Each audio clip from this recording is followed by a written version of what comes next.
तो अच्छा भाई जी, मेरी ना एक बात का जवाब दीजिए। अगर आपको पता चल जाए कि आप कल रोड क्रॉस करते ही आपकी डेथ होने वाली है, तो आप क्या करेंगे? मतलब एक एग्जांपल है, आप जवाब दीजिए। बंदी छोड़ सतगुरु रामपाल जी महाराज जी की जय हो। दो बातें हैं भगत जी। यदि मुझे पता चल जाए कि कल शाम को मेरी डेथ होनी है और यदि मैं सामान्य प्राणी हूँ, पूज्य गुरुदेव जी की शरण में नहीं हूँ, तत्व ज्ञान से अपरिचित हूँ, तो मैं चिंतित हो जाता और हर संभव हो सकता है मैं बचने का प्रयास भी करता पता होने के बाद भी। और दूसरा पहलू ये है कि मैं परम पूज्य सतगुरु रामपाल जी महाराज जी का शिष्य हूँ। उन्होंने मुझे अपने तत्व ज्ञान से परिपूर्ण कर रखा है, अपने भक्ति विधान और कर्मों से परिचित करवा रखा है। अतः मेरी कोई प्रतिक्रिया नहीं होती, मैं उस चीज़ का स्वागत करता, क्योंकि मुझे अपने कर्मों पे विश्वास है, मुझे उस भक्ति पे विश्वास है, मुझे परमात्मा के विधान पे विश्वास है। और परमेश्वर की वाणी है कि जिस मरने से जग डरे मेरे मन आनंद, कद मर हूँ कद पाऊँ वो पूर्ण परमानंद। कोई चिंता नहीं होती, कोई टेंशन नहीं होती, कोई हड़बड़ नहीं होती, कोई गड़बड़ नहीं होती। वही सब कुछ मैं करता जो मुझे करना था, जो मैं आज कर रहा हूँ। सत साहिब। नहीं भाई जी, आपने बहुत अच्छा जवाब दिया, पर मेरे कहने का मतलब ये है कि अगर आपको पता है, आपने जान लिया अपने बारे में कि मैं कहाँ से आया हूँ, मैं कौन हूँ, मेरा उद्देश्य क्या है, इसलिए आप एक कॉन्फिडेंस से ये बात बोल रहे हो ना, तो ये तो आपने इस बात का जवाब दे दिया। बहुत अच्छा जवाब दिया आपने। पर मैं इस पॉइंट पे आना चाहता हूँ कि देखिए, जैसे कभी साहिब है, ठीक है, वो पूर्ण परमात्मा है, मैं मानता हूँ, हर चीज़ को मानता हूँ। तो उन्होंने, अगर वो अंतर्यामी है, वो सब कुछ पहले से ही जानते हैं। तो जब उन्होंने सृष्टि रची थी, तो उनको ये नहीं पता था कि आगे जाके एक ऐसे ऐसे काल होगा, ऐसे ऐसे मेरे बच्चे उसके जाल में फंसेंगे। तो अगर वो अंतर्यामी थे, तो अगर आम आदमी अपना भविष्य देख ले कोई, तो वो बदल सकता है। ठीक है ना, अपना कुछ बदल सकता है अगर कोई कुछ देख ले। तो अगर कबीर साहब इतना अंतर्यामी थे, तो फिर वो कुछ क्यों नहीं बदल सके? मैं ये भी मानता हूँ कि उन्होंने हमें बहुत बार समझाया था कि इस नादान की नादानी को मत देखो। पर लेकिन फिर भी अगर उनको ये पता ही था शुरू से कि मेरे बच्चे इसके जाल में फंसेंगे, ये नहीं मानेंगे, तो उन्होंने आगे सृष्टि ही क्यों रची?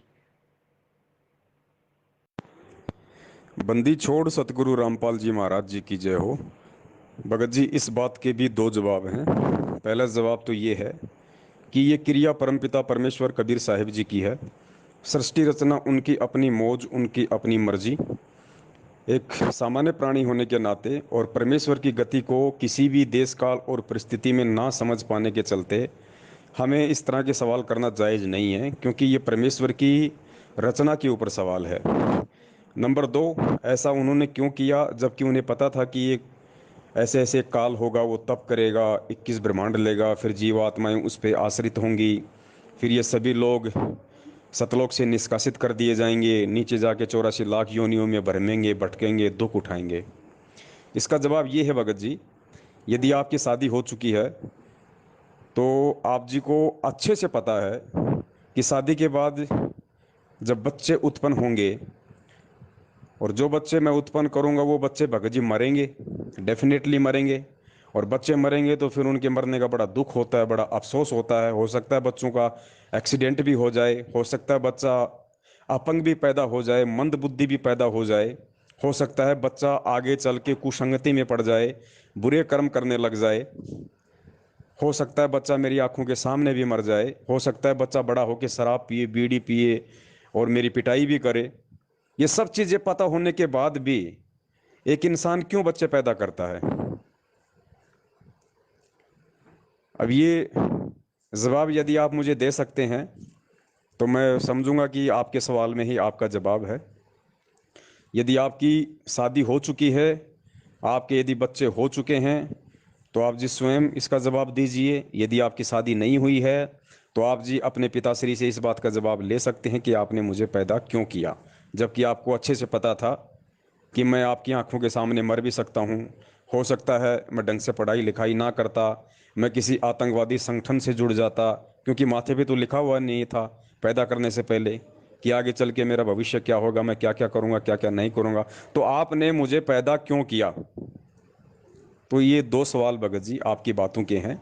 सृष्टि रचना परमेश्वर की अपनी मौज थी, उन्होंने क्यों रची, क्यों नहीं रची। दूसरी बात, परमेश्वर ने हमेशा जीव को स्वतंत्र रखा है। हम अपने कर्मों की वजह से गधे कुत्ते सूअर बन रहे हैं, सतलोक से निष्कासित हैं। परमेश्वर ने कभी नहीं सोचा था कि ये जीव इस तरीके से वहाँ जाएगा। मतलब उन्होंने अपनी तरफ से हमारी को निष्कासित नहीं किया। परमेश्वर ने आत्मा को हमेशा स्वतंत्र रखा है, फ्री रखा है। जैसा जीव करेगा वैसा अपना भोग भोगेगा। अगर परमेश्वर ने हमारे को बंधन में रखा होता तो हम यहाँ नहीं नहीं आ सकते थे। लेकिन काल के ऊपर हमने आसक्ता की, परमेश्वर ने फिर भी हमें चेताया, हमें जगाया, उसके बाद भी हम नहीं माने। तो परमेश्वर ने फिर अंत में हमारी स्वयं की इच्छा से कि भाई कौन कौन जाना चाहता है इसके साथ में, हमें परमात्मा ने धक्के नहीं मारे। फिर भी परमेश्वर ने पूछा कि भाई आप में से कौन कौन इस काल भगवान के साथ जाना चाहता है। तो ये हमारी नालायकी थी, हमारी कमजोरी थी। हम सब ने हाथ खड़े किए और आज यहाँ गधे कुत्ते सूअर का जीवन भोगते भोगते, और ये उस परमात्मा की फिर से एक और महान दयालुता का ये एग्जाम्पल है कि इतनी बड़ी गलती करने के बाद भी जो बिल्कुल अक्षम्य है, जिसकी कोई माफ़ी नहीं है, फिर भी उस दयालु परमात्मा ने रहम की, दया की और एक बार हमें पुनः मौका दिया है। तो गलती भगत जी हमारी अपनी है, और इस तरह के सवाल दास समझता है जायज़ नहीं है, क्योंकि ये सवाल बनता ही नहीं है। क्योंकि परमेश्वर की किसी भी क्रिया पे हम उंगली नहीं उठा सकते कि परमेश्वर ने ऐसा क्यों किया। ये क्यों और क्या, ये दो शब्द यदि हम परमेश्वर के लिए और उनकी रचना के लिए यदि हम यूज करते हैं तो दास समझता है कि अभी हम तत्व ज्ञान से अपरिचित हैं। सत साहिब जय हो बंदी छोड़ के। वो तो मैं आपकी बात से बिल्कुल सहमत हूँ, पर लेकिन देखिए ना, मेरी बराबरी आप कबीर साहब से मत कीजिए ना। वो तो भगवान है। वो तो मैं समझ गया आप किस पॉइंट पे आना चाहते होगी। अगर मुझे पता है कि मेरी शादी होगी, मेरे बच्चे होंगे, वो मुझे पता है मरेंगे भी, वो दुखी भी होंगे। पर ये तो मैं हो गया ना, ये तो एक दुनियावी बात होगी ना। मैं तो एक दो कौड़ी का जीव हूँ, कुत्ता हूँ, मेरी कबीर साहब से बराबरी मत कीजिए। मैं उनकी बात कर रहा हूँ। हाँ, ये भी आपने बात वैसे जवाब सही दिया है, हम कौन होते हैं उनसे सवाल करने वाले। तो अगर आपने यही जवाब दिया है तो कोई बात नहीं, मैं इससे भी संतुष्ट हूँ। सच्चाई भगत जी, यदि आपने इस बात को स्वीकार किया है और आप अपने आप को संतुष्ट मानते हैं तो दास आपको आगे की बात भी बता देता है। जो परमेश्वर ने दास को जो सद्बुद्धि दे रखी है, जो प्रेरणा दे रखी है, उस आधार से दास ये कह सकता है भगत जी कि ये गलती केवल हमने सतलोक में पहली बार नहीं की है। सतलोक से पहले भी हम लोगों ने कोई ना कोई गलती अवश्य की है। उस गलती की सजा भोगने के लिए परमेश्वर ने हमारे को सतलोक में उत्पन्न किया, क्योंकि सतलोक सच्चा लोक है। सतलोक को अमर लोक कहते हैं। सतलोक में जाने के बाद किसी की मृत्यु नहीं होती, किसी का जन्म नहीं होता, परमेश्वर अपने सत्संगों में कहते हैं। लेकिन उसके बावजूद भी हम पहले सतलोक में ही थे, और सतलोक का विधान है कि वहाँ जन्म नहीं होता, वहाँ मृत्यु नहीं होती। लेकिन उसके बावजूद भी हम काल के ऊपर आस्था करके इस पृथ्वी लोक पे आए काल के साथ। इसका मतलब हमारी मृत्यु भी हो रही है और हमारा जन्म भी हो रहा है, और असंख्यों बार हो रहा है। और फिर परमेश्वर ने बताया कि सतलोक में जाने के बाद इस जीव आत्मा को सार शब्द की कमाई करनी पड़ती है। वो भक्ति का रूप और प्रारूप डिफरेंट होता है, क्योंकि सतलोक जाने के बाद हमारे को ऊपर का जो लोक है, अलख लोक, उसमें जाने के लिए भक्ति करनी पड़ती है। अलख लोक में भी परमेश्वर की सृष्टि है, क्योंकि अलख लोक में परमात्मा अलग पुरुष के रूप में सृष्टि का संचालन करता है। अलख लोक में जाने के बाद फिर हमने ऊपर के लोक, अगम लोक के लिए भक्ति करनी पड़ती है, क्योंकि वहाँ भी परमेश्वर की रचना है, परमेश्वर की सृष्टि है, और वहाँ परमेश्वर अगम पुरुष के रूप में रहते हैं। अगम पुरुष के बाद में फिर हमने ऊपर के लोक, अनामी लोक की भक्ति करनी पड़ती है, क्योंकि अनामी लोक में वो परमेश्वर अकेला रहता है और वो अनामी पुरुष के रूप में रहता है, क्योंकि अनामी लोक में सृष्टि नहीं है। क्योंकि अनामी लोक वो लोक है जहाँ से हमें परमेश्वर ने अपने शब्द से उत्पन्न किया था, सर्जन किया था। और अनामी लोक में जाने के बाद में परमात्मा ने हमारे को जिस शब्द से उत्पन्न किया था, सर्जन किया था, उसी शब्द में परमात्मा हमारे को वापस समा लेगा। अर्थात आत्मा का सदा सदा के लिए झंझट खत्म हो जाएगा। और परमेश्वर की वाणी है कि लोक अनामी जावेगी, वहाँ कोन्या मिले चुबारे, आत्मा और परमात्मा वहाँ कोन्या रहते न्यारे। अनामी लोक ही एक ऐसा लोक है जहां आत्मा और परमात्मा का अलग अलग अस्तित्व नहीं है। बाकी सभी लोकों में, नीचे के तीनों लोकों में आत्मा और परमात्मा का अलग अलग रूप है। तो अनामी लोक इस आत्मा का अंतिम मुक्ति स्थल है। अनामी लोक में जाने के बाद परमेश्वर आत्मा को उसी शब्द में वापस समा लेता है जिस शब्द से परमात्मा ने कभी इस आत्मा को सर्जन किया था, आत्मा को उत्पन्न किया था। ये बहुत गहरा रहस्य है, बहुत गहरा भेद है। ये परमेश्वर की विशेष दया के बिना भगत जी समझ पाना बड़ा मुश्किल है, इसलिए दास ने आप जी को ये बताया है। लेकिन सवाल भगत जी बनते नहीं हैं, क्योंकि आगे क्या है, आगे क्या नहीं है, इसकी पूरी जानकारी हमें सतलोक में जाने के बाद ही परमेश्वर देंगे। और सतलोक में जाने के बाद भी परमेश्वर सिर्फ हमें अलख लोक की ही भक्ति का ही रूप बताएंगे, प्रारूप बताएंगे। अलख लोक में जाने के बाद फिर ऊपर के लोकों की। तो भगत जी, दास तो यही निवेदन करेगा कि हमारी कोशिश वर्तमान में इन आगे की चीज़ों की जानकारी को लेकर ना हो। हम केवल सतलोक तक जाने की सोचें, क्योंकि सतलोक तक का मार्ग परमेश्वर ने पूरा बता दिया है, दिखा दिया है। तो हमारा जो टारगेट है वो केवल सतलोक तक का होना चाहिए। मान लीजिए किसी बच्चे ने एमबीबीएस करनी है, लेकिन एमबीबीएस करने से पहले उस बच्चे को हाई स्कूल पास करनी पड़ती है। तो एमबीबीएस का सपना तो उसके मन में हो सकता है, लेकिन उसका टारगेट पहले हाई स्कूल होना चाहिए कि मुझे पहले 12वीं क्लास को पास करना है। 12वीं के पास ही मैं एमबीबीएस के लिए कोई फॉर्म भर पाऊंगा, आगे की मैं तैयारियां कर पाऊंगा। तो ये कुछ बातें हैं, उम्मीद करता हूं आप जी समझदार हैं, समझ जाएंगे। सत साहिब, जय हो बंदी छोड़ की।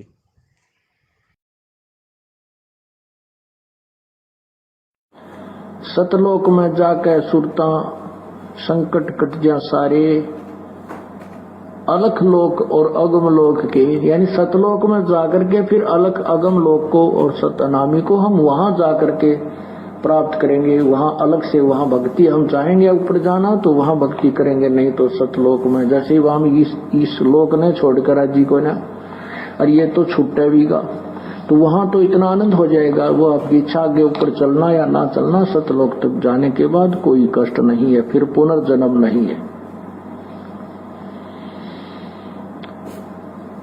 अनामी लोक में जाने के बाद फिर वहां आत्मा और परमात्मा एक हो जाते हैं, आत्मा परमात्मा में समा जाती है। लेकिन सतलोक, अलखलोक और अगम लोक में वहां आत्मा और परमात्मा का अलग अस्तित्व है।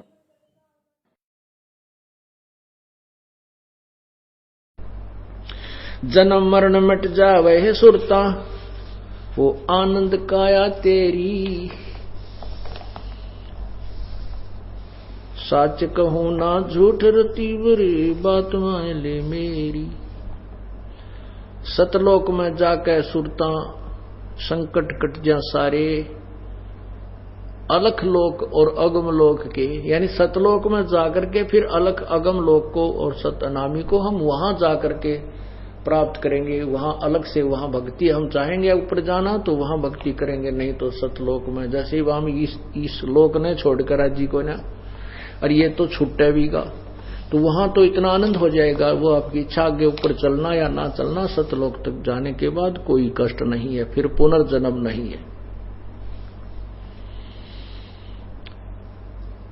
अनामी लोक में जाने के बाद फिर वहां आत्मा और परमात्मा एक हो जाते हैं, आत्मा परमात्मा में समा जाती है। लेकिन सतलोक, अलखलोक और अगम लोक में वहां आत्मा और परमात्मा का अलग अस्तित्व है। भाई जी एक बात और, जैसे जब काल यहाँ से जाने वाला था, ठीक है, तो उसने कहा था कि भगवान जी कबीर साहिब जी को कि जो जैसे कर्म करेगा मैं उसको वैसा ही फल दूंगा, मैं किसी आत्मा को दुखी नहीं करूंगा, ठीक है। तो वो तो अब हमारे साथ बहुत अन्याय करता है, वो तो आपको पता ही है, आपको बताने की ज़रूरत नहीं है। तो जब वो हमारे साथ अन्याय करता है तो उसको उसका हिसाब कोई नहीं देना पड़ता। उसको शराब मिल गया, ठीक है, उसको तो एक काम मिल गया कि हमारा उसने 1 लाख मानव श्रीधारी का नित्य आहार करना है, ठीक है, तो उसका क्या गया फिर, गया तो सब कुछ हमारा ही ना। ऊपर से वो कबीर साहब की भक्ति भी करता है, जैसे उसने गीता में बोला है कि मैं भी उसी की शरण में ही हूँ अर्जुन, ठीक है। तो वो जब गलती करता है तो उसको उसका हिसाब कोई नहीं देना पड़ता। और सबसे पहले अब भगवान ने उसको 5 तत्व और 3 गुण दे दिए, रजगुण ब्रह्मा, सतगुण विष्णु, तमगुण शिव जी। इनकी वजह से दुनिया में क्या क्या हो रहा है, वैसे सवाल नहीं करना चाहिए ये, पर सोच आती है मन में। रेप हो रहे हैं, कोई क्या हो रहा है, इतनी दुनिया मर रही है। हर एक अब काल तो क्या भगवान से भी बड़ा हो गया, हम सब कुछ काल के ऊपर ही छोड़ देते हैं कि काल ही सब कुछ है, उसने ये सब कुछ किया। तो फिर भगवान ने क्या किया? भगवान मैं मानता हूँ कि आए हमें समझाने के लिए, ठीक है। भगवान ने हमें आए समझाने के लिए, हम उनकी बात नहीं माने क्योंकि हमारी बुद्धि काल ने भ्रष्ट की हुई है। तो इसमें हमारा भी क्या दोष है? देखिए ना, इसमें हमारा भी क्या दोष है? और एक सवाल मेरा और, कि मानता हूँ मैं कि संत रामपाल जी महाराज ही पूर्ण परमात्मा है, ठीक है। तो वो हिंदुस्तान में ही क्यों आए? इतनी बड़ी कंट्रियां हैं दुनिया में, तो वो क्या भगवान के बच्चे नहीं है?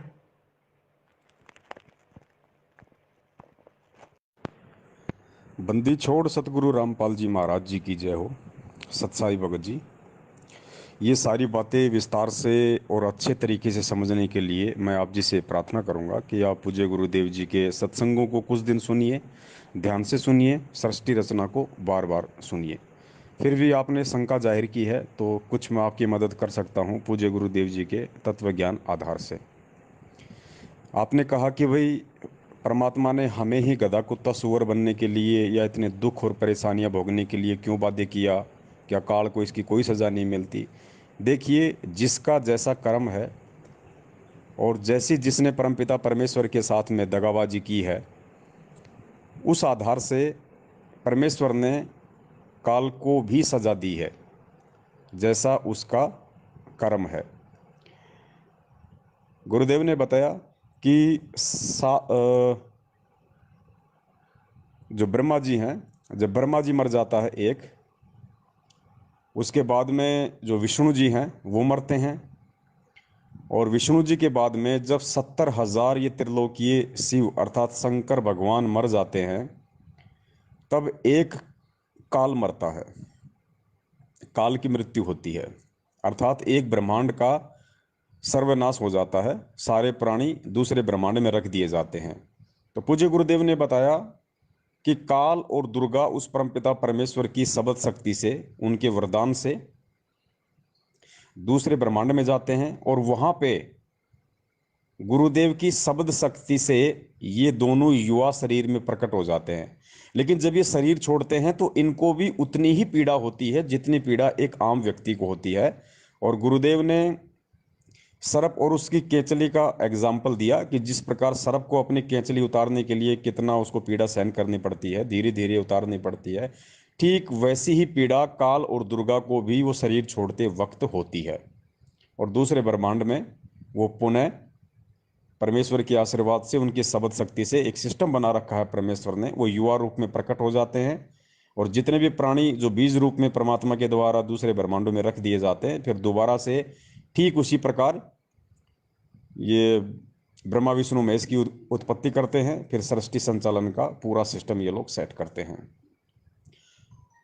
फिर आपने कहा कि भाई हमारे साथ ही ऐसा क्यों हुआ? तो इसका एक और अच्छा सा परमेश्वर ने एग्जाम्पल दिया है कि हमारे ऊपर तो फिर भी परमेश्वर ने बहुत बड़ी रहम कर दी। सबसे बड़ी रहम तो उस परमात्मा ने काल भगवान को ये श्राप दे के कर दी कि भाई तू प्रतिदिन 1 लाख मानव शरीरधारी आत्माओं का जो सूक्ष्म जो शरीर होगा उसमें जो वासना होगी उसको खाएगा। अब भगत जी, यदि परमेश्वर इस काल को इस तरह का श्राप ना देते तो आप देख रहे हैं यहाँ पे इसने कितने प्रकार के गधे कुत्ते सूअर कीट पतंग, पता नहीं 84 लाख योनियां बना रखी हैं। ये मानव शरीर बिल्कुल भी नहीं देता, लेकिन मानव शरीर देना इसकी मजबूरी हो गई, क्योंकि मानव शरीर में जो सूक्ष्म शरीर है उसमें जो वासना होती है वो इसका भोजन है। तो परमेश्वर ने हम पे दया करी, क्योंकि अगर ये हमें मानव शरीर देगा तो मानव शरीर में ही हम परमपिता परमेश्वर को पहचान सकते हैं, जान सकते हैं, भक्ति कर सकते हैं, और वापस सतलोक जाने के लिए परमात्मा ने हमें एक ही मौका दिया, काल को श्राप देके, आप और हमें मानव शरीर देके। और दूसरा भगत जी, ये मौका केवल आप और हमारे को मिला हुआ है, काल भगवान को वापस सतलोक जाने का मौका नहीं है। ये मौका केवल आप और हमारे को परमात्मा ने दिया। तो हम ये नहीं कह सकते कि परमात्मा ने हमारे साथ ही ऐसा क्यों किया। ये तो हम ये कहना चाहिए कि परमेश्वर ने काल के साथ जो किया वो ठीक किया, हमें तो फिर भी परमात्मा ने वापस सतलोक जाने का मौका दे दिया। क्या आपने कभी सुना है परमेश्वर के मुख कमल से, कभी उनके सत्संगों में, कि काल वापस चला गया सतलोक, जबकि कितनी आत्माएं वापस सतलोक चली गई वो जरूर आपने सुना होगा। तो एक मौका दिया उस परमपिता परमेश्वर ने हमें। दूसरा आपका सवाल है कि इस पूरे वर्ल्ड में इतने सारे देश हैं, इतनी सारी कंट्रीज हैं, संत रामपाल जी महाराज पूर्ण परमात्मा हैं, वो केवल भारत में क्यों आए, हिंदुस्तान में क्यों आए?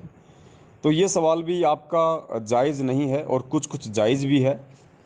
कुछ कुछ जायज़ इसलिए है कि परमेश्वर भी अपना एक केंद्र इस पृथ्वी लोक पे नियुक्त करते हैं। और जिस प्रकार विश्व के सभी देशों के जो राजदूत भवन है वो केवल देश की राजधानी में है, दिल्ली में है। अब कोई ये कहे कि भाई सभी राजदूत भवन सभी कंट्रीज ने दिल्ली में ही क्यों किए, तो वो उनका एक कॉन्ट्रैक्ट है भाई, वो उनकी आपस की बातचीत है, उनकी सहमति है, हम उसमें कुछ नहीं कर सकते, वो गवर्नमेंट के रूल हैं। क्योंकि राजदूत भवन वहीं होगा जहाँ पे सिक्योरिटी होगी, जहाँ पे सारी सुविधाएं होंगी, जहाँ पे देश के मंत्री रहते हैं, प्रधानमंत्री रहते हैं, जहाँ पे सूचना के सारे साधन उपलब्ध हैं, वहीं पे होता है। तो हिंदुस्तान को परमेश्वर ने इसलिए चुना क्योंकि हिंदुस्तान, देखिए, किसी न किसी भूमि को तो परमात्मा ने चुनना ही चुनना था। तो परमेश्वर ने भारत को चुन लिया, हिंदुस्तान को चुन लिया। यदि भारत को ना चुन के यदि परमात्मा अमेरिका को चुन लेते तो फिर आपका यही सवाल होता कि अमेरिका को क्यों चुना। तो ये सवाल थोड़ा जायज़ है नहीं, और जितना जायज़ था उतना आपको दास ने बता दिया राजदूत का एग्जाम्पल देके। दूसरी बात भगत जी, मैं भगत हूँ नहीं, मैं भगत था पहले भगत, अभी मैं नहीं हूँ भगत। मेरी सिस्टर ने नाम लिया है, मेरी मेरी माता जी ने लिया, मैंने उनको नाम दिलवा दिया था, और मैं खुद कुछ मन में ऐसा हुआ कि विश्वास सा उठ गया।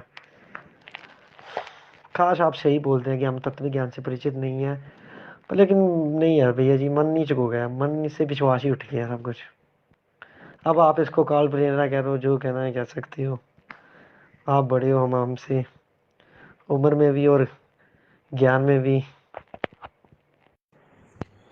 सच्चाई भगत जी, कौन आत्मा परमपिता परमेश्वर की भक्ति के लायक है और कौन आत्मा भक्ति नहीं करेगी, इसमें एक शरीर का दोष नहीं होता है। आपके अंदर जो आत्मा है उस आत्मा के अपने युगों युगों के संस्कार होते हैं, भक्ति प्रारब्ध कर्म होते हैं। उस आधार से ये सारा ऑटोमेटिक सिस्टम है परमात्मा का। परमात्मा सिर में दर्द नहीं लेते हैं। जिस प्रकार परमेश्वर ने एक बीज का उदाहरण दिया कि परमात्मा ने एक सब्जी का या फल का बीज बना दिया और बीज में परमात्मा ने सारे मेरिट, सारे गुण डाल दिए, और परमेश्वर ने विधान बना दिया कि जब इसको किसान खेत में डालेगा तो सबसे पहले इसका अंकुर फूटेगा, फिर इसका पौधा होगा, फिर ये थोड़ा सा पेड़ बनेगा, फिर टहनियाँ बनेंगी, फिर इसके फल लगेंगे।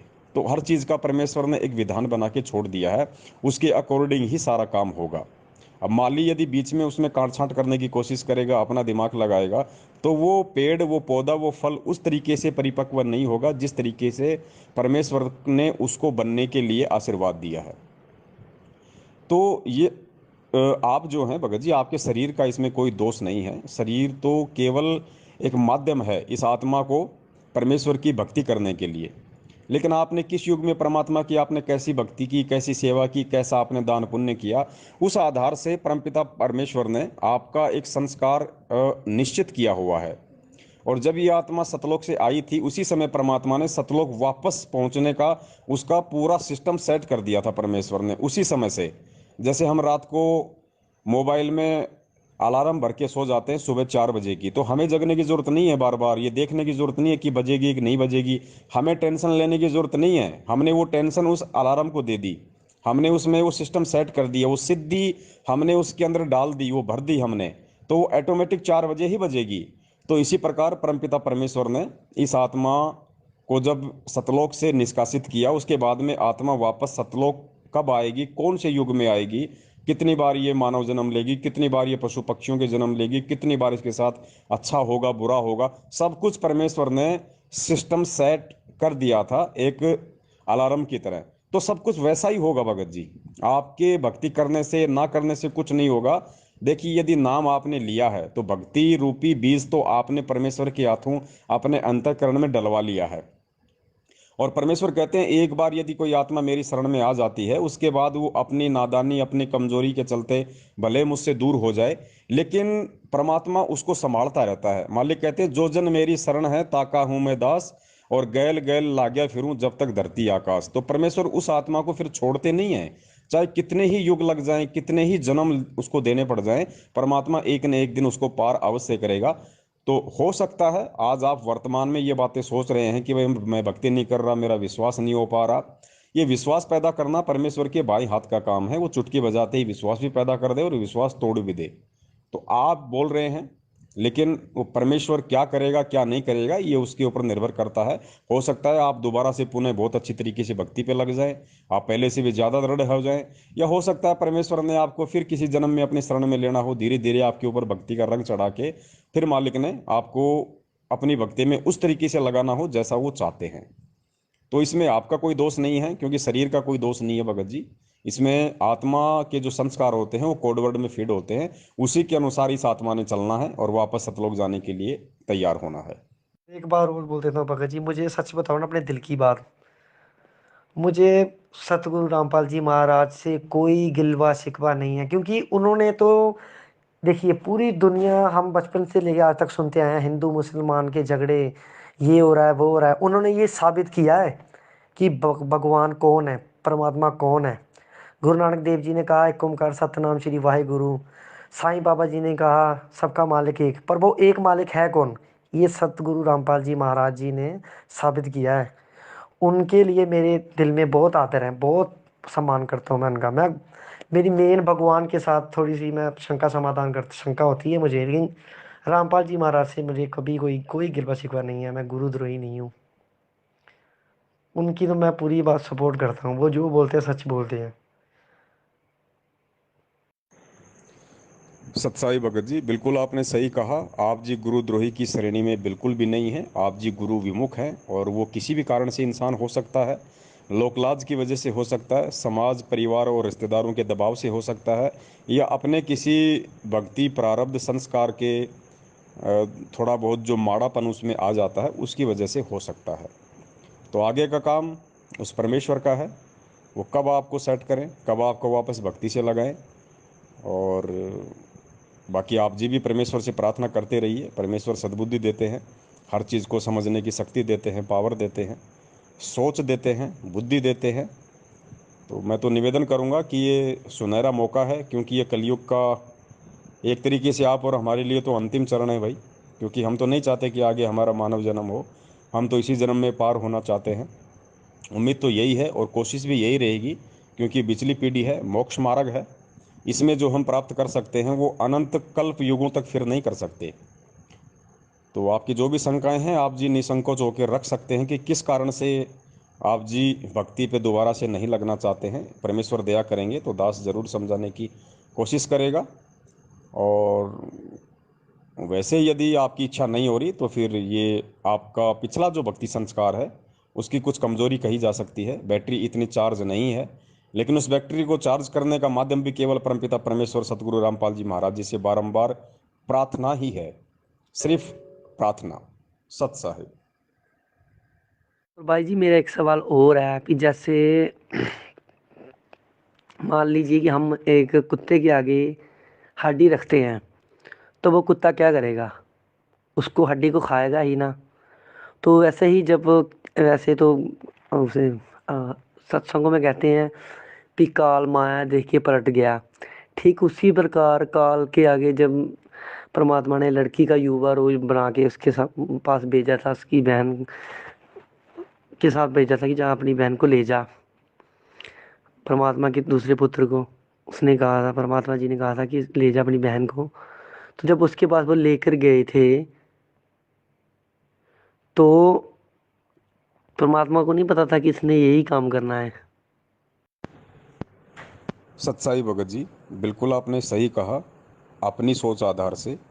लेकिन देखिए, हम जब सतलोक में थे तो हमें भगत जी बना बनाया खाना मिल रहा था, सारी सुविधाएं मिल रही थी, ना कोई काम धंधा करना पड़ता था, ना किसी का लेना ना किसी का देना, ना किसी का सुनना।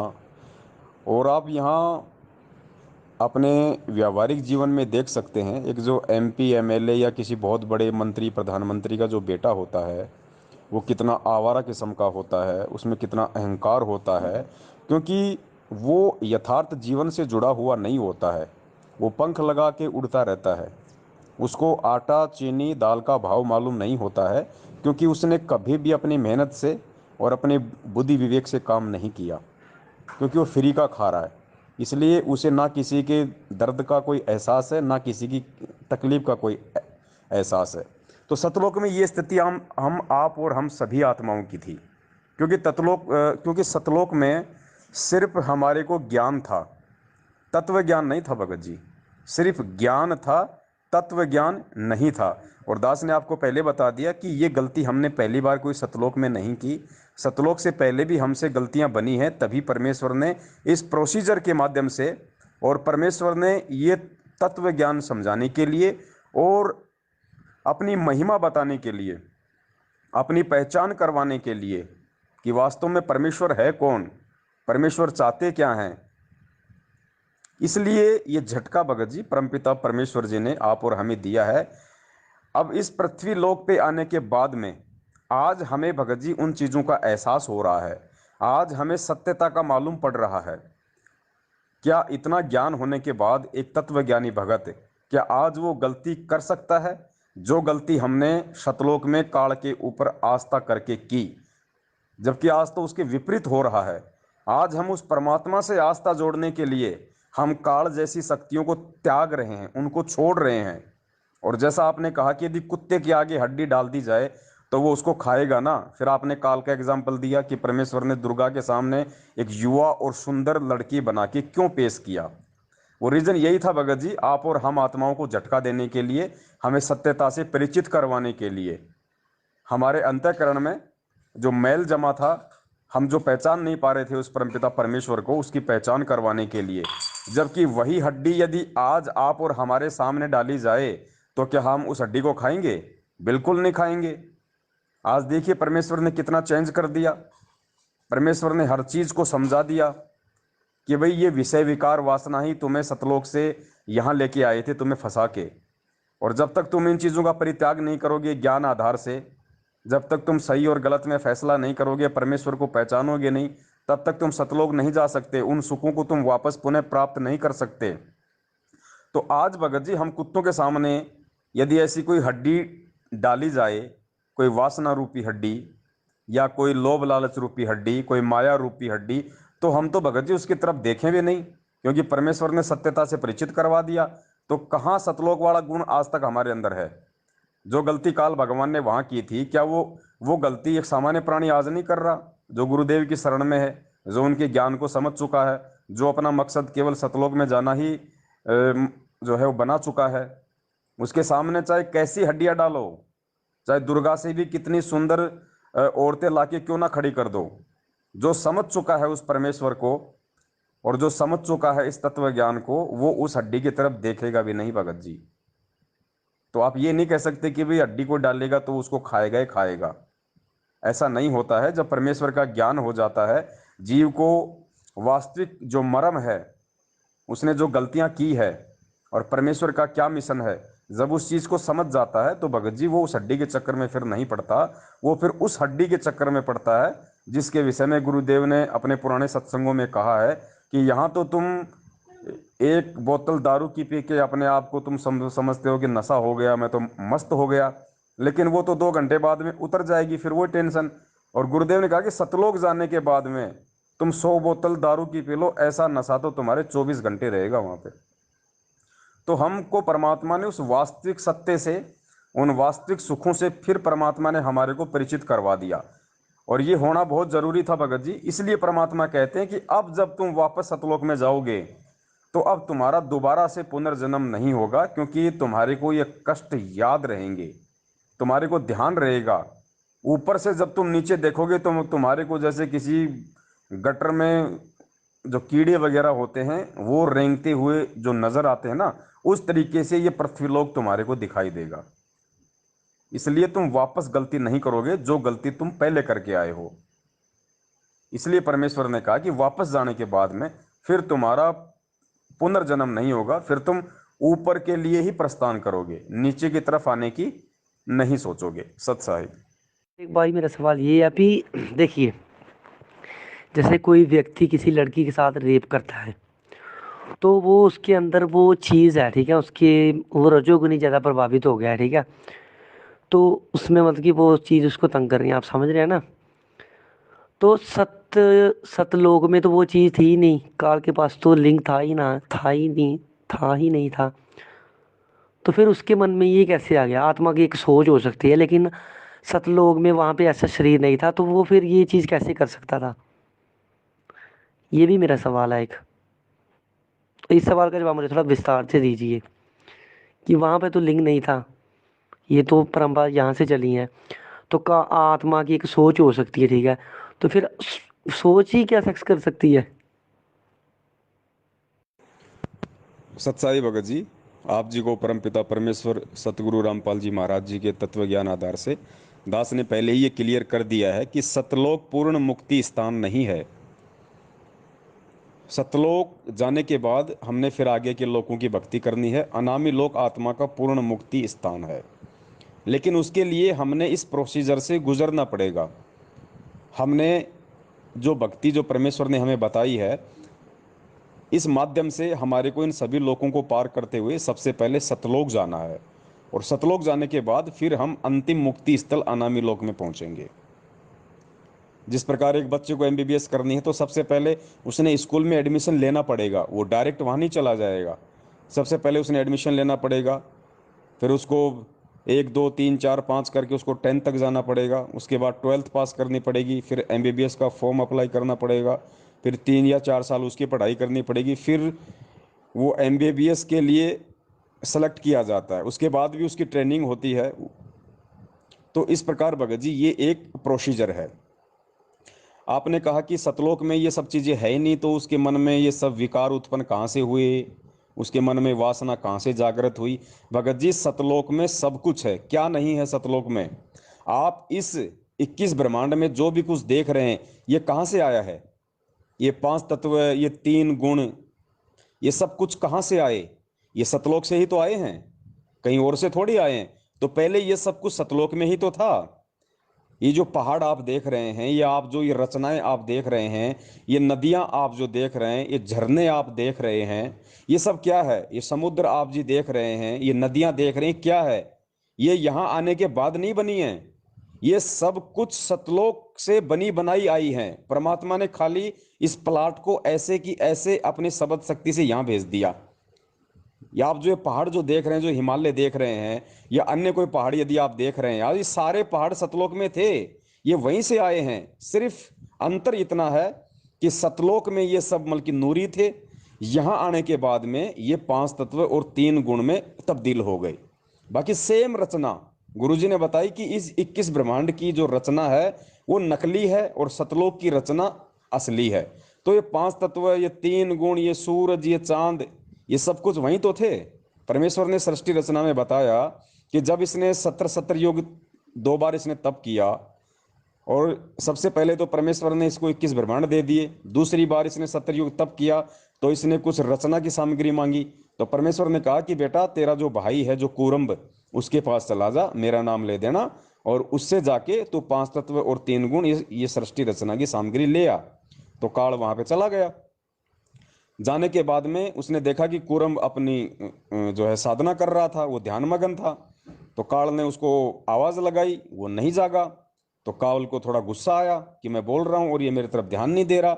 उसने उसके मुकुट को पकड़ के हिला दिया, और जैसे ही उसने उसके मुकुट को पकड़ के हिलाया, उसमें से बीज रूप में ये सूरज, चांद, सितारे, सारी चीजें निकल निकल के ये अपने वास्तविक रूप में आ गई भगत जी, 21 ब्रह्मांड में, वहीं पे जहां पे ये काल था।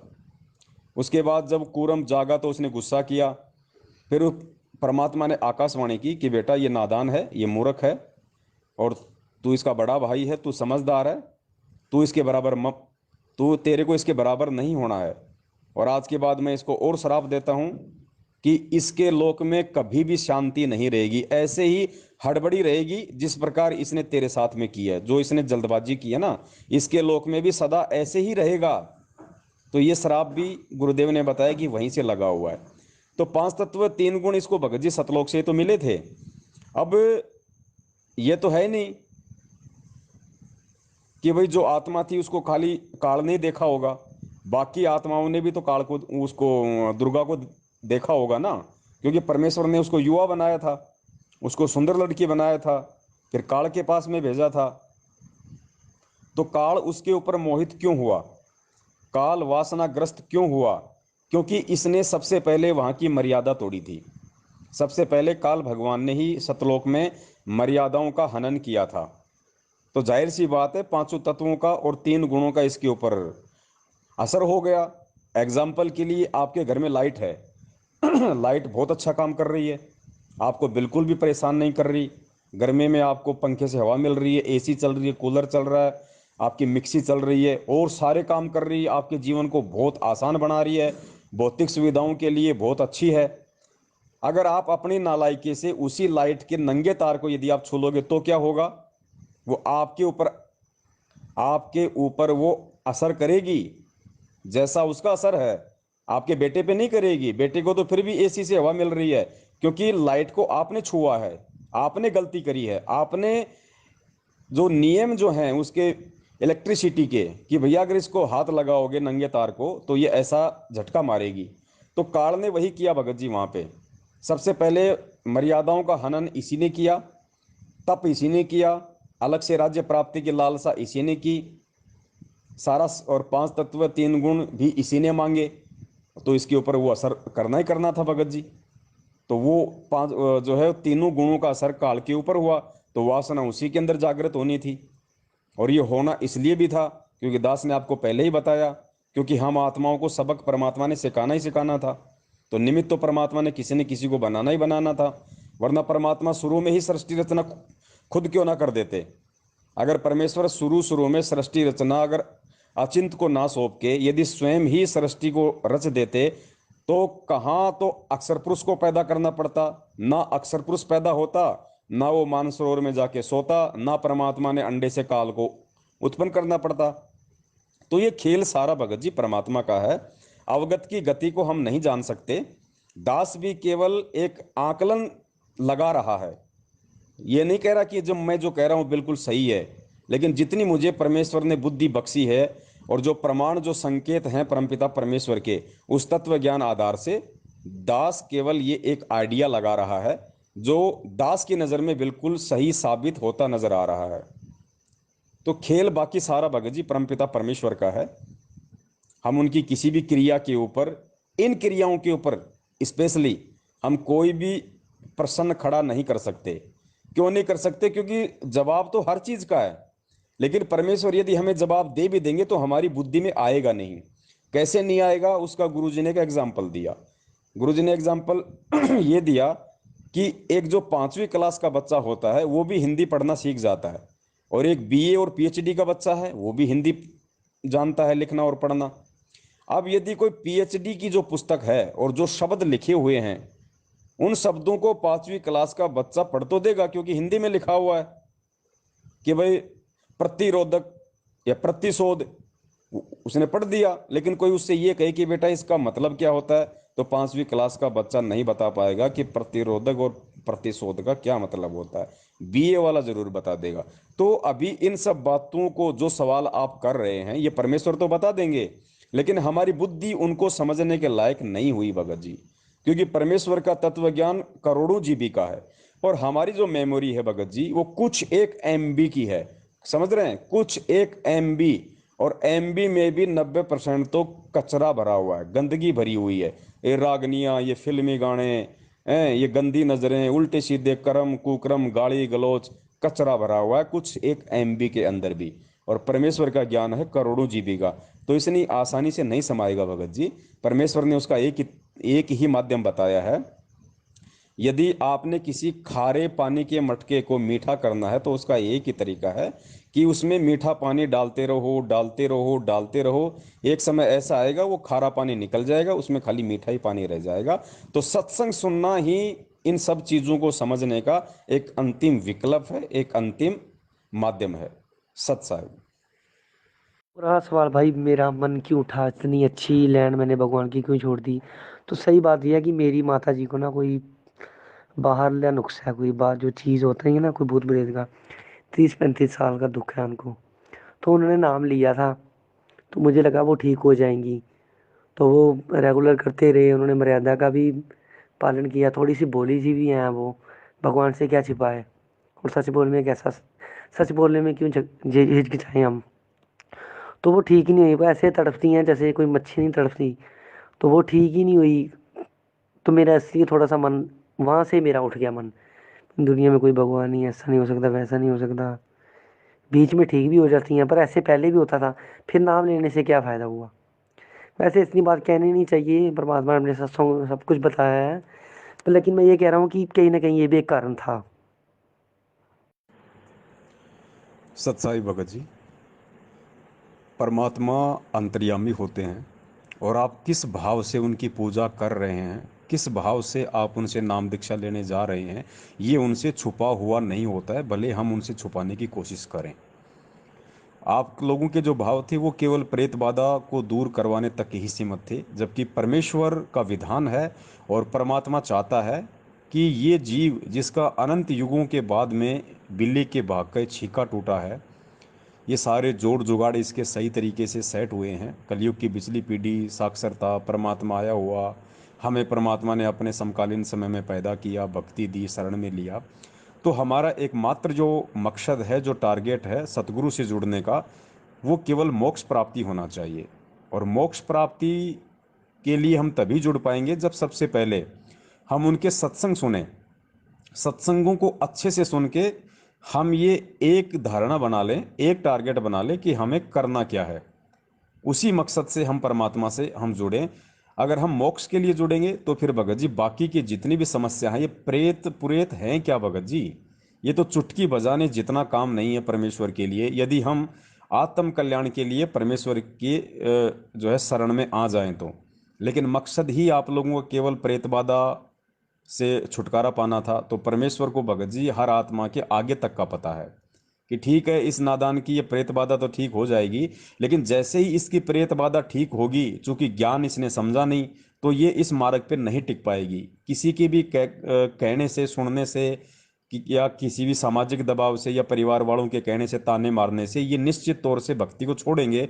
और भक्ति को छोड़ेंगे तो आगे इनके जीवन में और ज्यादा कष्ट और परेशानियां आएंगी। तो इस हिसाब से भी भगत जी वो परमात्मा जीव आत्मा को लाभ नहीं देता है। तो मकसद आप लोगों का केवल भूत प्रेत ही भगाने का था भगत जी, जिस वजह से अंतर्यामी परमात्मा ने पहले ही देख लिया। ये बहुत सारी बार परमात्मा सत्संगों में भी बता चुके हैं। अब आप और बाकी आपने ये जाहिर कर ही दिया अपनी ऑडियो में कि भाई जब उनको लाभ ही नहीं हुआ, जब उनके प्रेत बाधा ही ठीक नहीं हुई, तो फिर हम क्या करते उस भक्ति से जुड़ के।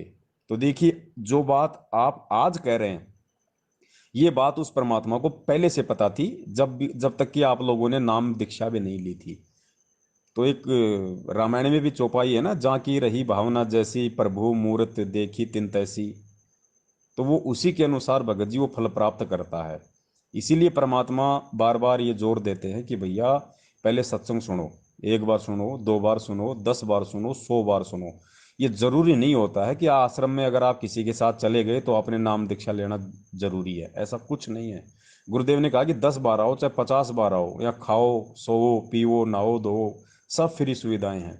लेकिन पहले ज्ञान को समझो, सत्संग सुनो, सत्संग सुनने के बाद में डीवीडी लेके जाओ, मेमोरी कार्ड लेके जाओ, पुस्तकें लेके जाओ। जिस दिन आपको सत्संग समझ में आ जाए कि वास्तव में मेरे सामने जो हैं मेरे गुरु रूप में ये कौन है, और वास्तव में मेरे मानव जीवन का असली मकसद क्या है, असली टारगेट क्या है, मुझे करना क्या है, उसके बाद भगत जी प्रेत हैं क्या, ये तो बाएं हाथ का काम है उस परमपिता परमेश्वर का।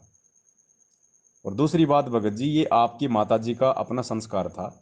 अब आपको तो अपनी माता जी दिखाई दे रही है और परमेश्वर को अपनी आत्मा दिखाई देती है।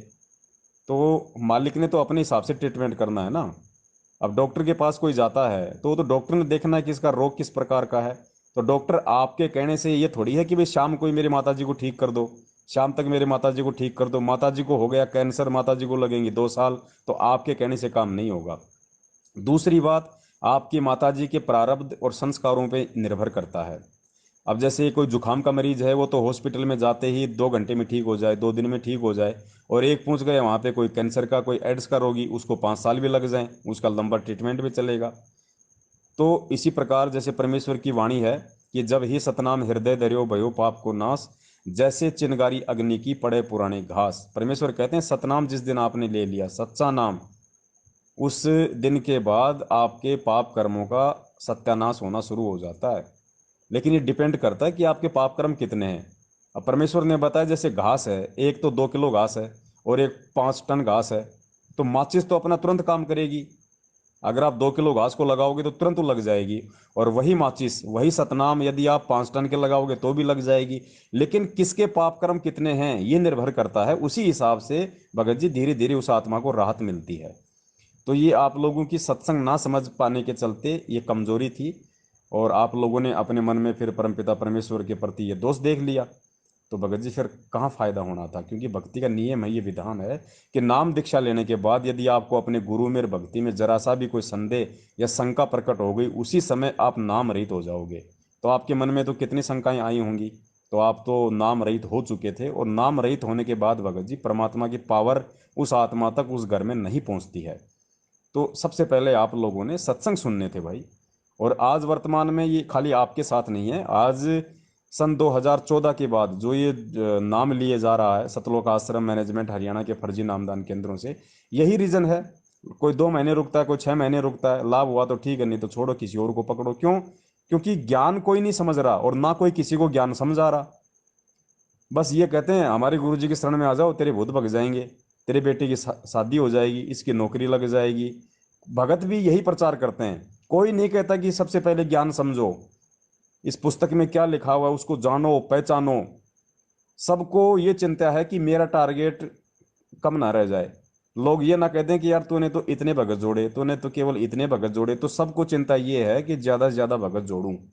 तो ये भगतों को जोड़ना नहीं होता है, ये उनके साथ में खिलवाड़ करना होता है, जिसका मतलब संगत समझ नहीं रही है, और जिसका दुष्परिणाम संगत भी भोग रही है। और सामने वाला जो जल्दबाजी में नाम दीक्षा ले रहा है भूत भगाने के लिए, वो तो भुगत ही भुगत रहा है। तो ये बहुत सारी बातें भगत जी ये परमेश्वर के ज्ञान से ही समझ में आएगी। सत साहिब। सही कहा भाई आपने। भाई एक बात बताइए, आप वैसे इतनी देर हो गई सेंटरों को चले हुए, आप सेंटरों के खिलाफ अभी बोलना शुरू किया आपने। तो आपने भी जो है 14 से नाम लिया है। मैंने वैसे आपकी पूरी लाइव वीडियोस नहीं देखी फेसबुक पे, पर थोड़ा बहुत सुना है। लेकिन अब आपको ये क्यों लग रहा है कि सेंटर वाले गलत ही हैं, और हमने भी वहाँ से ही नाम लिया है प्रथम? तो इनका क्या चक्कर है? मैंने सुना कि आपको इन्होंने इन्होंने आप पे हमला भी करवाया था। तो आप तो वैसे सच बोलते हो, आपने बहुत हिम्मत रखी है, क्योंकि आप परमात्मा के बच्चे हो जो अच्छी तरह से उनके ज्ञान को समझ चुके हो, और आपने भी बहुत बड़ा बलिदान दिया है। वैसे तो आपका नाम सब तरफ मशहूर है, आप हो तो हमारी जान है। आप बहुत अच्छा काम कर रहे हो भाई, परमात्मा तो आपको पार करके ही छोड़ेगा। पर अगर आपका छोटा भाई आपसे एक बात पूछ रहा है कि आप ये थोड़ा सा रहस्य बता दें कि ये क्या चक्कर क्या है सेंटर वालों का। वैसे तो रामपाल जी महाराज जी ने किसी सत्संग में तो कहा नहीं कि मेरे रेट जाने के बाद आपको सेंटरों में इनामदान मिलेगा। तो बात तो वही सही है कि जो उन्होंने सत्संगों में कही है, जो हम अक्सर हर बार नहीं समझ पाते हैं, लेकिन हर बात का जवाब सत्संग में ही होता है। तो आप ज़रा बताइए कि ये क्या चक्कर है सेंटरों वालों का। सच्चाई भगत जी, शायद आपको पता नहीं है, जब ये नामदान केंद्र शुरू शुरू में जब खुले थे 2015 में, ये नामदान केंद्र खुलने के 4-5 महीने बाद से ही दास ने इनका विरोध करना शुरू कर दिया था, संगत को सच्चाई बतानी शुरू कर दी थी। सबसे पहला नामदान सेंटर इन्होंने हिसार में खोला था, हिसार के बाद इन्होंने राजस्थान के जोधपुर में खोला, और तीसरा नामदान के अंदर पूरे विश्व में मुझ पवन दास के घर पे इन लोगों ने खोला था। हालांकि ये खोलना तो नहीं चाहते थे, क्योंकि सबसे पहले तो ये मोटी मुर्गी देख रहे थे, जयपुर में जो पैसे वाले लोग थे उनको तलाश कर रहे थे, ताकि इनको सारी सुविधाएं वहीं से मिल जाएं। लेकिन उस समय जयपुर के किसी भी भगत ने, ना तो जयपुर के कोऑर्डिनेटर ने, ना एक जयपुर में वकील है राम किशोर उसने, एक लोकेंद्र है बिजनेसमैन उसने, किसी ने भी हाँ नहीं भरी, केवल दूसरों का ही मकान दिखाते रहे। और दास इनसे प्रार्थना कर रहा था, क्योंकि दास के भाव थे सेवा के, उस समय तक मुझे सच्चाई का नहीं पता था। अंत में जब इन लोगों को लगा, क्योंकि एक तो गुरुजी का जवाई था, एक राजस्थान के स्टेट कोऑर्डिनेटर था, और एक जो बलजीत है उसका लड़का था अनिल, ये तीनों लोग आए थे। तो जब इनको अंत में कहीं कोई चारा नहीं दिखाई दिया तो वो इन्होंने मेरी प्रार्थना को स्वीकार किया और मेरे घर पे नामदान केंद्र रख के चले गए। 2 महीने तक घर पे नामदान केंद्र रहा। उसके बाद में मेरे किसी पड़ोसी ने शिकायत कर दी, घर पे पुलिस आई। उन्होंने मुझे सख्त हिदायत दे दी कि यहाँ पे ये नामदान केंद्र नहीं चलना चाहिए, हमें शिकायत मिली है कि आप रामपाल जी को जेल से बाहर निकलवाने के लिए चंदा इकट्ठा करते हो। तो मैंने कहा भाई यहाँ पे फालतू में नाटक करेंगे, तो मैंने अपनी सहमति से, मैंने मेरी मर्जी से, और जयपुर के एक प्रहलाद जी हैं उनके घर पे नामदान केंद्र रखा। उसके बाद तकरीबन महीना 1.5 महीना मैंने वहाँ भी सेवा की। ऐसी कोई बात नहीं थी कि भाई कोई गुरुजी के नाम से छीन लिया या गुरुजी का आदेश है, ऐसा कोई मतलब नहीं, कोई बात ही नहीं थी ऐसी। ऐसी तो आज ये लोग झूठी भ्रमणा फैला रहे हैं संगत को मूर्ख बनाने के लिए, ताकि संगत दास के वीडियो ना देखे और सच्चाई से परिचित ना हो जाए। और दूसरी बात भगत जी, अध्यात्म में परमेश्वर के आदेश की बहुत बड़ी भूमिका है। उनके शरीर में रहते सहते उनके आदेश की बहुत बड़ी भूमिका है। हम इनसे यही तो कह रहे हैं ना कि यदि नाम दीक्षा केंद्र खोलने का आदेश, भाई पहली बात तो ये कि ये जो सत भक्ति मार्ग है, ये कोई आसाराम के पंथ की तरह तो है नहीं, राम रहीम के पंथ की तरह तो है नहीं, या किसी निरंकारी या राधा स्वामी वालों के पंथ की तरह तो है नहीं कि जो मर्जी भाई इसको गुरु जी का काका भी चला लेगा, गुरु जी की मौसी चला देगी, गुरु जी के बेटे चला देंगे। ये तो परमेश्वर के वचन से, और उन्होंने जो सब कुछ संगत के सामने रखा हुआ जो क्लियर है, उसी आधार से ये मार्ग चलेगा, ये पंथ चलेगा। तो आज तक गुरुदेव ने कभी भी किसी को नामदान केंद्र खोलने का आदेश नहीं दिया है। हम यही तो कहते हैं कि अगर गुरुजी का आदेश यदि नामदान केंद्र खोलने का है तो भाई हमें गुरुजी का आदेश बता दो ना। 2014 के बाद से यदि गुरुजी का कोई आदेश आपके पास में हो तो हमें आदेश दिखा दो। ये ऑडियो तो हम मानेंगे नहीं, ऑडियो तो भाई साहब कोर्ट ही नहीं मानता। ये लेटर हम मानेंगे नहीं, क्योंकि ये तो कोई भी टाइप कर देगा, पीला पर्चा कंप्यूटर से, मोबाइल से कोई भी टाइप करके भेज देगा। और परमेश्वर की वाणी है कि जब तक ना देखे निज नैना तब तक ना माने गुरु के बहना। अध्यात्म में, सत भक्ति मार्ग में काल इतनी बड़ी सूक्ष्म चाल चलता है, ऐसे ऐसे दाव खेलता है। इसलिए परमेश्वर ने हिदायत दी अपने बच्चों को कि जब तक ना देखे निज नैना, जब तक तुम अध्यात्म की कोई भी बात अपनी आंखों से ना देख लो, कानों से ना सुन लो, तब तक अपने गुरुदेव की बातों पे भी यकीन मत करना। गुरुदेव की बातों पे यकीन ना करने का मतलब है कि चाहे तुम्हें कोई कितना ही गुरुदेव का नाम लेके कोई आदेश दे, भरमाए, यकीन नहीं करना, क्योंकि वो काल की सूक्ष्म चाल होगी तुम्हें भरमाने के लिए, भटकाने के लिए। तो आज तक कोई आदेश ये लोग हमें नहीं सुना पाए हैं, गुरुदेव का कोई भी वीडियो ये लोग हिसार जेल से नहीं ला पाए हैं।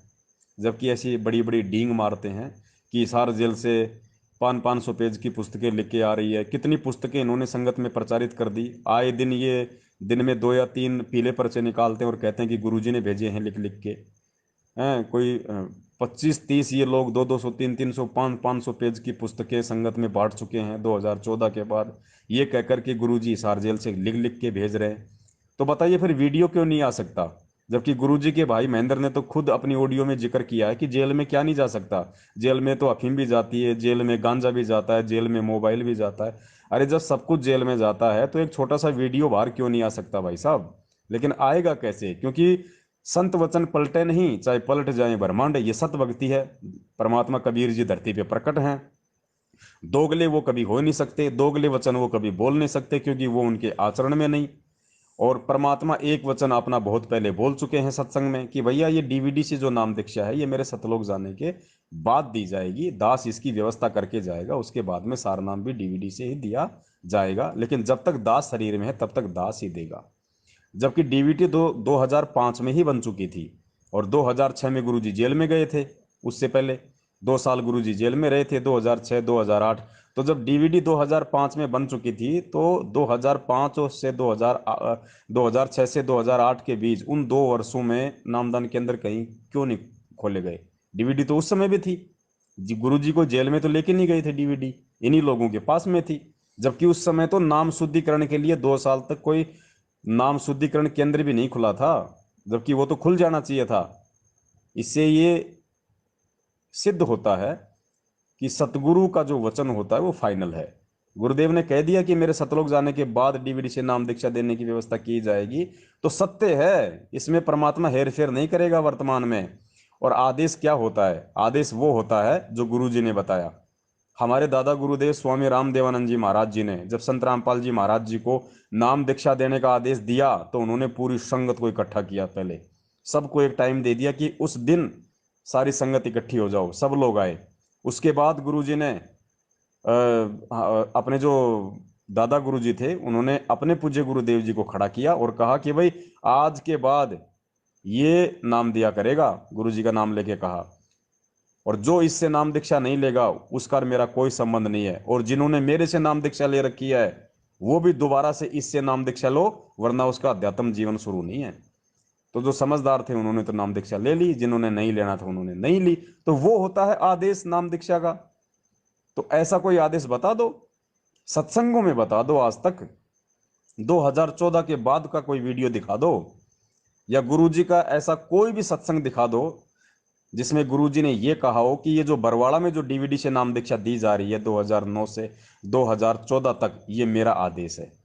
या गुरुजी ने किसी को भी कहा हो किसी भी सत्संग में, वो सत्संग दिखा दो जिसमें गुरुजी ने कहा हो कि जा बेटा जाके डीवीडी से नाम दीक्षा ले ले। एक भी सत्संग में दिखा दो भगत जी। परमेश्वर हमेशा ये कहा कि बरवाड़ा में मेरे से नाम दीक्षा लेने से मोक्ष होगा। इस चीज को कोई समझ नहीं पाया, लेकिन इतना क्रेडिट परमात्मा ने इस मैनेजमेंट की मनमानियों के चलते जो 2009 से डीवीडी से नाम दीक्षा दी जा रही थी, इतना क्रेडिट परमात्मा ने अवश्य दे दिया कि उस समय परमात्मा आश्रम में मौजूद थे, और जो भी व्यक्ति नाम लेके आता था परमात्मा उसको अपना आशीर्वाद दे दिया करते थे दर्शनों के समय, ताकि उसका नाम भगत जी वो जुड़ जाता था, जिस वजह से उन आत्माओं की भक्ति चल रही है। वरना आज वर्तमान में आप देख लीजिए, जिसका कोई पिछला संस्कार बहुत अच्छा है, जिसके पिछले भक्ति प्रारब्ध कर्म अच्छे हैं, वो तो ठीक ठाक चल रहा है, वो तो ना नाम लेता तो भी ठीक ठाक चलता। और जिसके पिछले भक्ति प्रारब्ध कर्म है नहीं, जो दुखी था परेशान था, किसी के कहने से यहां से नाम ले रहा है, उसकी दुर्गतियां हो रही हैं, लोग एक्सीडेंट हो के मर रहे हैं।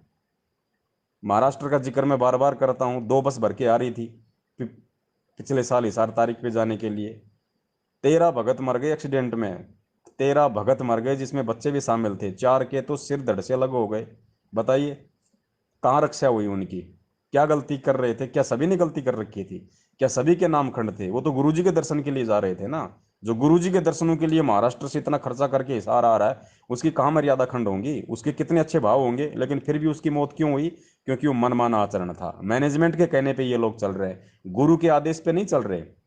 गुरु ने कभी इशारा आके धक्के खाने के आदेश नहीं दिए। परमात्मा ने अनमोल नाम दे दिया, भक्ति दी सत्संग दे दिया, सुमरण दे दिया, बैठ के अपनी भक्ति करो, बाकी काम मेरा है, मैं कब आऊंगा कब नहीं आऊंगा, क्या खेल है क्या खेल नहीं है, मैनेजमेंट के तलवे चाटने की क्या जरूरत है? इतना ज्ञान लेने के बाद तो उनकी दुर्गतियां हो रही हैं, उनकी दुर्गतियां होंगी, उसको कोई रोक भी नहीं पाएगा जब तक वो आत्मा गुरुदेव के ज्ञान को आधार नहीं बनाएंगी। और ये चीजें भगत जी सभी के समझ में नहीं आती हैं, क्योंकि इसका भी एक बहुत बड़ा रीजन है। परमात्मा कहते हैं सबद सैन सतगुरु की पहचान है, पाया अटल सुहाग रे। वो अटल सुहाग सतलोक में वो अमर परमात्मा उसी आत्मा को प्राप्त होगा जो सतगुरु के सत्संगों के संकेतों को समझेगा और उस आधार से अपनी रहनी करनी को करेगा। क्योंकि कहते हैं ना, समझदार को संकेत ही काफी होता है। जैसे कहीं कोई बातचीत हो रही होती है और दूर दूर 2 आदमी खड़े हैं, तो वो आपस में संकेत से समझा दिया करते हैं। वो संकेत से क्यों समझ गया दूर खड़ा आदमी? क्योंकि वो उसके संपर्क में है, वो उसके विचारों से परिचित है, वो क्या कहना चाहता है इशारों इशारों में, उंगली से या अपने चेहरे से वो समझ चुका कि ये क्या चाह रहा है, ये क्या मंगवा रहा है, ये क्या चाहता है। तो वही समझ पाया जो उसके संपर्क में है, जो उसको अच्छे से जानता है, जो उससे परिचित है। तो सतगुरु के सत्संगों के संकेतों को भी वही आत्मा समझेगी जो युगों युगों से उस परमेश्वर की सेवा करते आ रही है, उस परमेश्वर के निकट रही है, उस परमेश्वर के लिए उसने कुर्बानियां दी हैं। वही आत्मा, उसको परमात्मा युगन युगन का माल कहते हैं। जैसे मीरा के लिए परमात्मा ने ये शब्द प्रयोग किए, नानक जी के लिए प्रयोग किए, धर्मदास जी के लिए प्रयोग किए कि साधु सेती मस्करी चोरा नाल खुशाल, मल अखाड़ा जीतेंगे युगन युगन के माल। साधु सेती मस्करी, जिसने पिछले जन्मों में परमात्मा के साथ में मजाक किया, उनकी निंदा की, साधु सेती मस्करी, और चोरा नाल खुशाल, नकलियों के साथ में लगे रहे, पत्थर पूजा में लगे रहे, और कहते हैं मल अखाड़ा जीतेंगे। इस भक्ति रूपी जो ये अखाड़ा है, ये वही जीतेंगे जो होंगे युगन युगन के माल। तो ये बहुत गहरा आध्यात्मिक रहस्य है भगत जी। मैं निवेदन करूंगा आप जी दोबारा से इन सभी चीज़ों को समझते हुए, मद्देनज़र रखते हुए परमपिता परमेश्वर जी की भक्ति में लगिए, उनके सत्संग सुनिए, पूरा समझने का आप जी प्रयास कीजिए परमेश्वर के मिशन को, उनके यहाँ आने के मकसद को। और कहते हैं सुबह का भटका हुआ शाम को घर आ जाए तो उसको भटका हुआ नहीं कहते हैं। आप जैसे हजारों की संख्या में भगत भाई बहन हैं जो बरवाला कांड के बाद में और इस पूरी घटनाक्रम को देखते हुए, क्योंकि ज्ञान इतना वो समझ नहीं पाए थे और उन्होंने गुरुजी में दोष निकाल लिया कि ऐसा करने की क्या जरूरत थी, ऐसा क्यों किया, ऐसा क्यों हो गया, अगर ये परमात्मा थे तो। अरे भैया, यहाँ परमात्मा को ही कष्ट सहन करने पड़ते हैं, ये काल कसाई का लोक है। यहाँ ये कोई नया काम थोड़ी है। आप सतयुग से अब तक का देख लीजिए, परमेश्वर को एक सुख से एक गिलास पानी भी नहीं पीने दिया हम नीचों ने। सतयुग में मनु जैसे परमात्मा के पीछे पड़े रहे, ना त्रेता में जीने दिया, ना द्वापर में जीने दिया, ना 650 साल पहले गुरुजी आंखों में आंसू भर भर के बताते हैं कि उस परमात्मा के साथ में कैसी कैसी बदमाशियां की। तलवारों से काट दिया, जेरे कुएं में डाल दिया, समुद्र में डाल दिया, वह नदी में गले में पत्थर बांध के डाल दिया, तलवारों से काटा, कैसे कैसे परमेश्वर के साथ में जुल्म किए। और आज देख लो क्या हो रहा है भगत जी। तो परमात्मा ये किए, इस तरह की जो घटनाएं होती हैं उनसे परमात्मा हमें ये भी समझाना चाहते हैं कि भैया ये देखो काल कसाई का लोक है, तुम समझो और यहाँ से चलने की तैयारी करो। जब मेरे जैसे समर्थ को ये नहीं ये मतलब ये नहीं समझ पा रहा, ये नहीं बख्श रहा, तो तुम्हारी तो औकात क्या है, तेरी क्या बुनियाद प्राणी, तू पेंडा पंथ पकड़, वो ये भक्ति मार्ग पकड़ ले। मेरे साथ यदि इस लोक में ऐसा हो रहा तो तेरी क्या औकात है, ये तू अब समझ ले। और दूसरी बात, परमात्मा ये भक्ति देके इस तरह की परेशानियों में रह के, इस तरह के संघर्ष करके अपने बच्चों को ये दृढ़ता देते हैं, ये मनोबल देते हैं, आत्मशक्ति और आत्मविश्वास देते हैं कि बेटा जब मैं संघर्ष कर रहा हूँ समर्थ होते हुए, और मेरे पास में तो इतनी सिद्धियां हैं, मैं तो चाहूँ तो एक सेकंड में सब कुछ नष्ट कर दूं, सब कुछ वैसा ही बना दूं। उसके बाद भी मुझे मेरे गुरु ने जो ज्ञान दिया है, जो संघर्ष करने की शिक्षा दी है, जो प्रेरणा दी है, जो मान और मर्यादा मुझे सिखाई है कि भाई भगवान पे विश्वास रखना।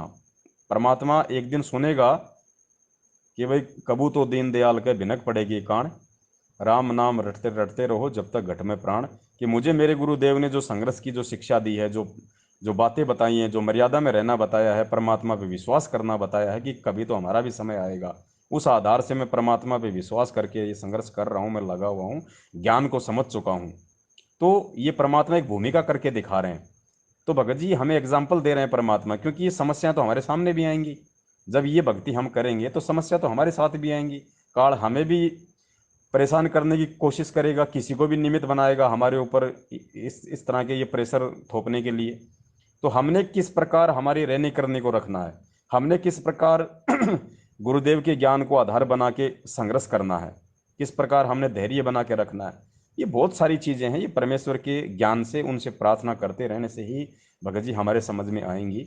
और ये बातें जो व्यक्ति समझ गया भगत जी, उसका ये लास्ट जीवन है, वो नहीं रह सकता फिर यहाँ पे, ये लास्ट है, लास्ट। और ये समझाने के लिए परमात्मा ये मापदंड अपना रहे हैं, खुद आके ज्ञान दे रहे हैं, सत्संग कर रहे हैं, एग्जाम्पल दे रहे हैं, फिर अपने बच्चों को खड़ा खड़ा कर देते हैं। क्योंकि टीचर जब कुछ समय के लिए कहीं बाहर उसको जाना होता है, 1-2 घंटे के लिए अगर टीचर को बाहर जाना होता है, तो वो एक मॉनिटर खड़ा कर देता है कि भाई मेरे आने तक आप इन बच्चों का ध्यान रखो, कोई शरारत करे तो उसका नाम नोट कर लेना और थोड़ा सा शांति रखना। तो कुछ आत्माओं को परमात्मा निमित्त बना देते हैं अपने अन्य भगत भाई बहनों को समझाने के लिए, अपनी अनुपस्थिति में उनका मनोबल बढ़ाने के लिए, उनका धैर्य कायम रखने के लिए, ताकि उनको देख के उनमें भी थोड़ी हिम्मत आए। तो हमारे जो सत्सेवक भाई बहन हैं उनको परमात्मा ने ये हिम्मत दी है, ये ताकत दी है, शक्ति दी है, जो आज खुद भी संघर्ष कर रहे हैं। और सबसे बड़ा एग्जाम्पल अभी हाल ही में आपने देखा होगा, मौलाना मुफ्ती सलमान अजहरी ने जो हिंदू संतों को, महंतों को जो चैलेंज किया था।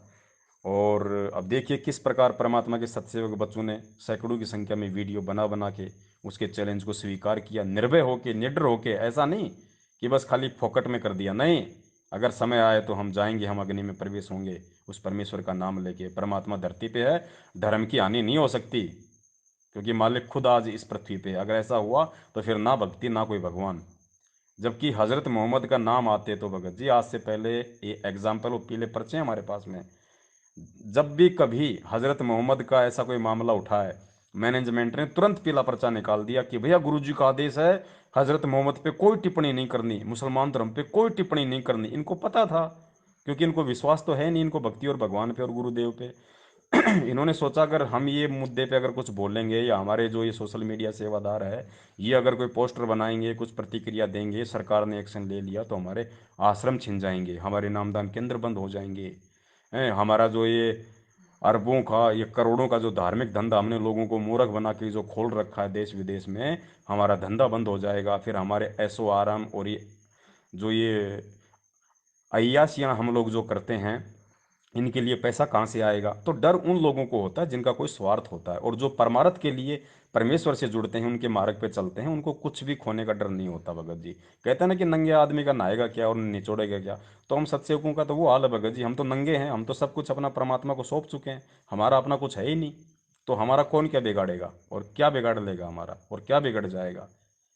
तो जब हम परमात्मा के प्रति पूर्ण रूप से समर्पित हो जाएंगे तो परमात्मा फिर बच्चा नहीं है, वो पीछे नहीं है। मालिक कहते हैं, जय तू चाले एक कदम मैं चालू कदम 60, जय तू हो जा काट का मैं हो जाऊं लोहे की लाट। परमात्मा धरती पे है, ये विश्वास करना पड़ेगा, खाली जुबान से बोल के एक बात नहीं बनेगी। अंतःकरण में, हृदय में मानना पड़ेगा कि हाँ भगवान धरती पे है, और मैं उसके लिए अगर एक कदम बढ़ाऊंगा वो 60 कदम आगे चलेगा, 60 कदम आगे। इसलिए परमेश्वर के बच्चों ने, हमारी बहनों ने, हमारे सत्सेवक भाइयों ने सैकड़ों वीडियो बना बना के डाल दिए, जबकि एक भी हिंदू ने अगर वीडियो बना के डाला हो तो पूरे भारत में, पूरे विश्व में। जबकि ये काम तो मैनेजमेंट का था, लेकिन ये नालायक तो डर के घरों में बैठ गए, क्योंकि ये तो आदेशों के गुलाम है संगत। इनको ये नहीं पता कि आदेश हाँ कहाँ से रहे हैं, आदेश देख हो रहा है। और हम सत्सेवक, हम हैं भगत जी परमेश्वर के ज्ञान के गुलाम, और आदेश के गुलाम भी हैं, लेकिन उस आदेश को मानेंगे जो परमात्मा हमारे को सन्मुख आदेश देंगे। पीठ पीछे कोई ऐरा गहरा नथु बहरा आके बोल देगा, हम उस आदेश को नहीं मानते, हम थूकते हैं हम ऐसे आदेशों के ऊपर। ये परमेश्वर ने हमारे को सिखाया। सत साहेब, जय हो बंदी छोड़ की। बंदी छोड़ सतगुरु रामपाल जी महाराज की जय हो।